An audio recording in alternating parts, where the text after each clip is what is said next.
It is the end of an era on City Council. Charlie Clark is stepping down as mayor ahead of next month's election. His departure marks a serious shift in council politics. Clark was first elected to City Council way back in 2006 before spending 2 terms as mayor starting in 2016. Before he leaves the mayor chair, Charlie Clark joins us for one last time for his monthly chat. Good morning. Good morning, Stephanie. I want to dig into some of your record, but first I want to ask you, what was your biggest accomplishment in your 8 years as mayor?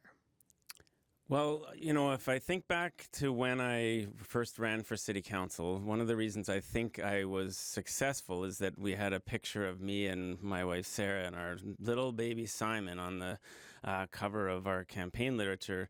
And we were a young family that wanted to stay in Saskatoon. And at that time, the feeling was that all young people wanted to leave. They didn't stay around.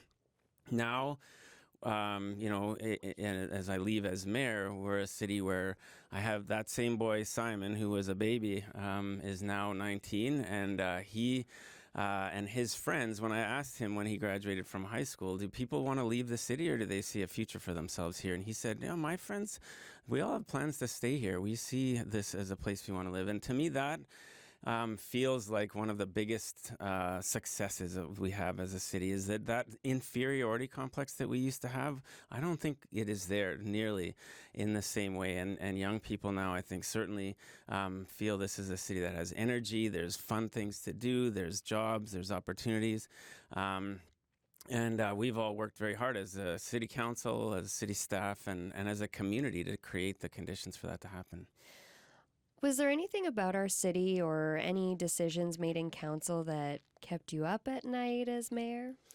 Oh, well, I mean, the issue that has been the most really hard to live with in a way and has been difficult is homelessness, addictions, and mental health. When it comes to issues like how to, build a new leisure center or a bridge or fix potholes or change our systems for how building permits get to make them more efficient. We have all the tools and we know what we need to do that.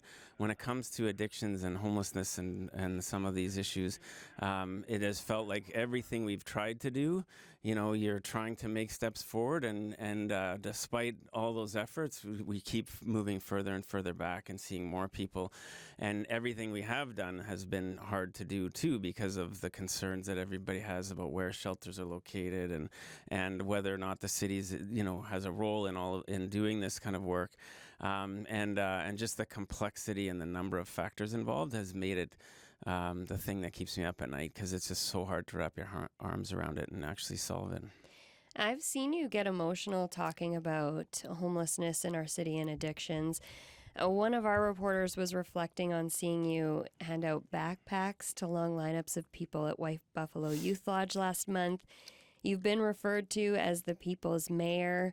How have events like that changed the way you see our city? It's such an amazing thing to be a mayor that you get invited into the different living rooms and school gymnasiums and meetings and gatherings of people throughout the community.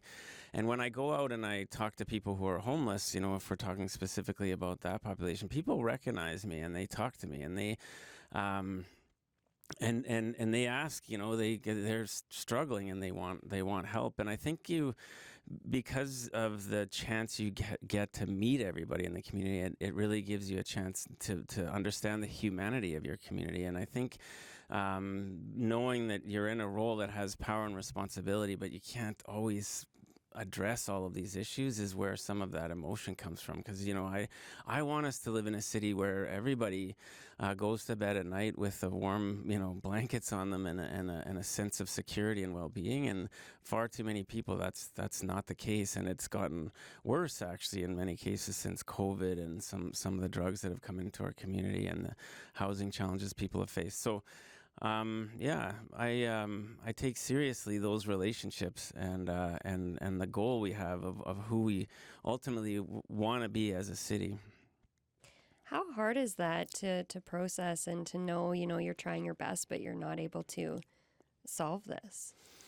Yeah, that's been the, the thing that has kept me up at night. I mean, at the same time, it makes such a difference when you know that you're working with people who also care and also bring their hearts to work as well, and the staff and counselors I've worked with and the community partners, and I constantly get teachings and reminders from people like elders in the community who help me to be patient with myself and to remember you got to go out and you got to do your best, and you can't fix and solve everything that's out there, but showing up every day and being a human being and really trying to rally people together towards rising to the challenge is sometimes that's the best thing I can do, and I have to live with that. So that's how I've really handled it often. And Phil Tank at the Star Phoenix has pointed out more right-leaning politicians still respect your work, but you're also leaving with projects like the arena, bus rapid transit, still unfinished. How optimistic are you that the next council will follow through with these projects? Well, just to refer to those nice words from Councillor Dubois, one of the things that I have felt proud of is that politics has become so ugly these days and so personal, and there's been so many attacks now, and politicians that are out there trying to win points by attacking others.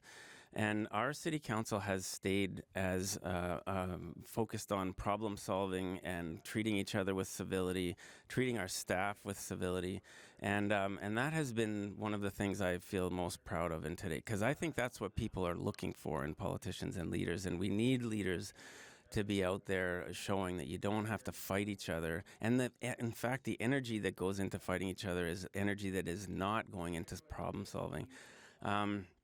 And so that's something that all of our council has made sure that to keep up that approach.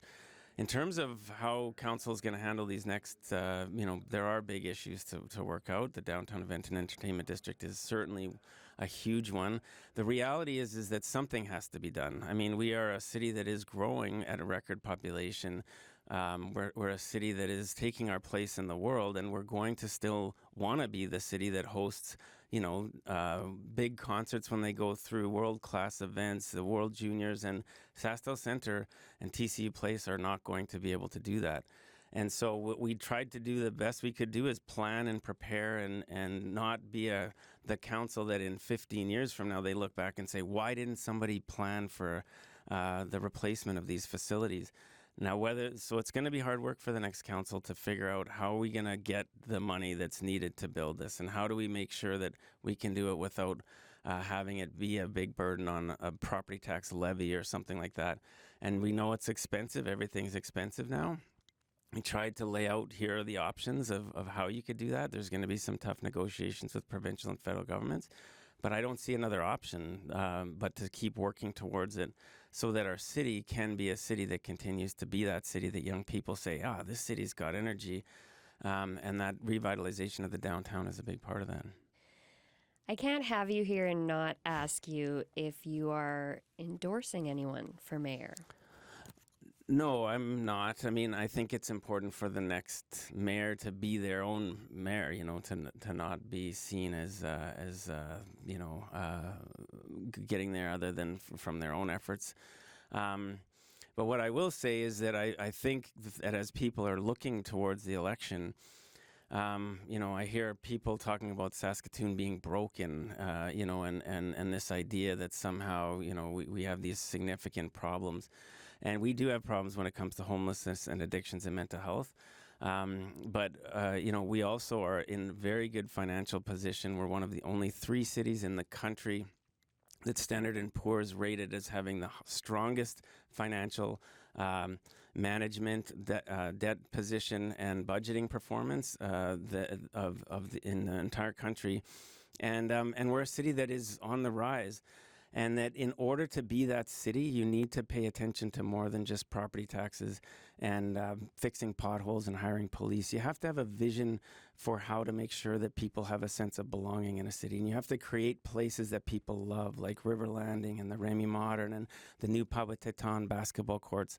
You have to focus on a lot of those kinds of gathering places, as well as that sense of inclusion. It's been important for me to reach out to the 2S LGBTQ community and make sure that that people feel like they can fully contribute from that community, as well as the newcomer community, as well as the hard work of truth and reconciliation.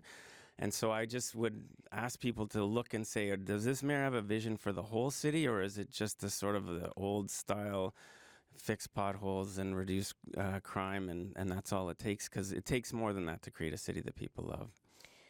We only have about a minute left, but I need to ask how you're feeling heading into this next chapter of your life and what's next. Well, now on weekends, I actually am starting to have a feeling of what it feels like to be relaxed. And I realized I have not felt like that for probably 18 years.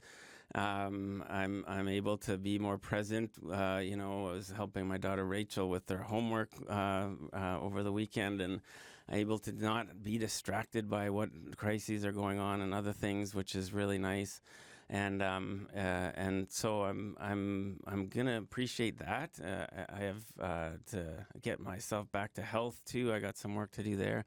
And then I'm really excited to see I'm 50 years old. I feel like I have lots more ahead of me in terms of how to take what I've learned in this role and keep trying to contribute to the community and to how to have good governance and healthy communities. So and I hope we can keep advancing truth and reconciliation, because I think that is something that we've worked hard on as a city and that still requires a lot of work as a country.